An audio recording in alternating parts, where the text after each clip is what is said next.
update on John Foodie's status? You probably know more than I do. I don't know. I've been out of the loop. Can you confirm if it's upper body? Upper body? No. Yeah, we've heard both upper body, lower body. It's. I really don't. He has been. I don't know really. It's a lower body injury, but I can't tell you what it is. I don't even know if I don't even know if our trainers can. It's just an odd thing. Okay. And I'm assuming that it's day to day in that case, right? Yeah. Okay. Yeah, because everyone's like, oh, when's he coming back? Is his season over? And things like that. So. No, I don't think his season's over.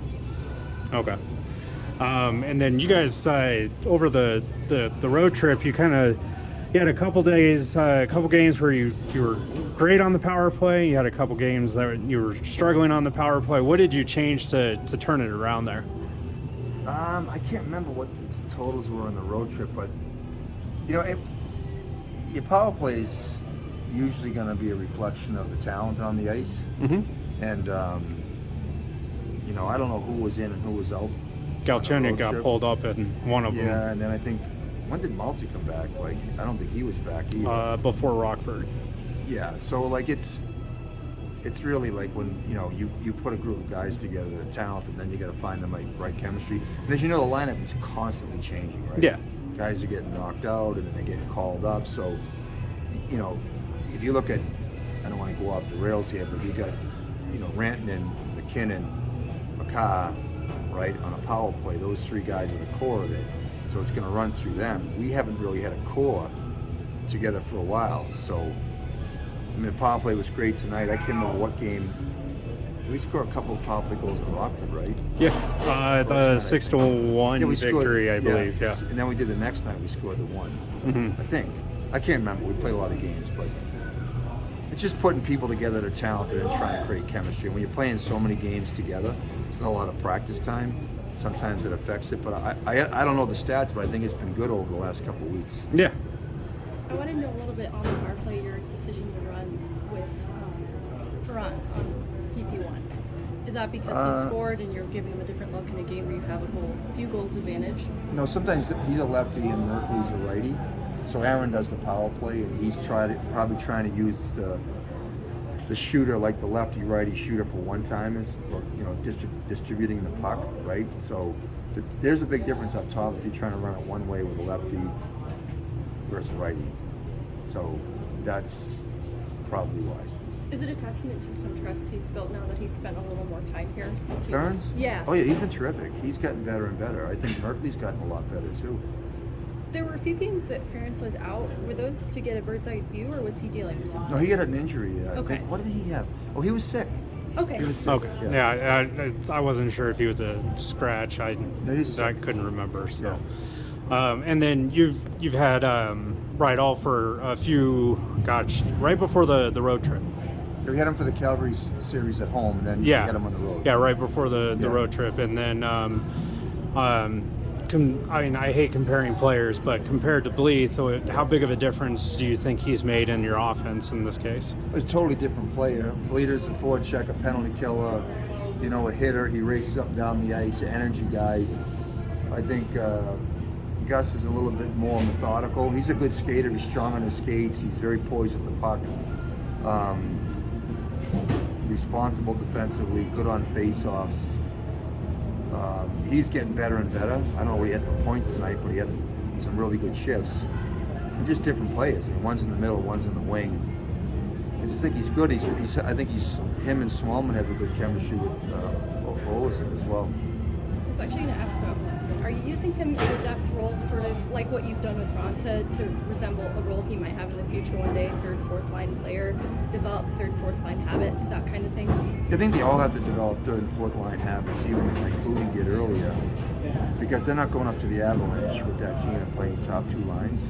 So it's like Ole's trying to find some sort of chemistry with somebody that brings out his talent.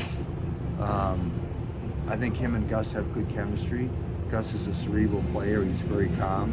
Bleeder was a little bit of like a raccoon in a garbage can at times, and I'm not sure that was good for Ole. He was great for Ole in terms of being a leader, but I think Ole needs to be around a centerman that can carry the puck up the ice and make, good passes that are good timing passes. Bleeder's a forechecker, so Bleeder's going to want it deep and he's going to go hunt pucks down. But I think if you notice, Ole's been getting a lot of pucks in the zone skating in the last couple of weeks. I think that's a product of playing with Gus. You mentioned too earlier in the year you wanted Lawson to hunt pucks, be engaged, get caught, less puck watching. Have you noticed that improvement? Kind of what has the emphasis been for Lawson in this back half of the season? Well, it's been that, and also trying to get his confidence up. I mean, you can see his body language.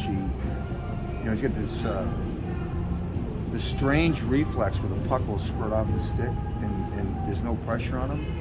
I don't know if you noticed that, but he's got to. I don't know if that's his hands are connected to his brain and he's fighting it. I don't know. Right. But we're just trying to get him confident and be a scoring threat. I mean, everybody's got a forecheck on our team. We don't have like enough talent to play like an East-West slow it down game. We just don't.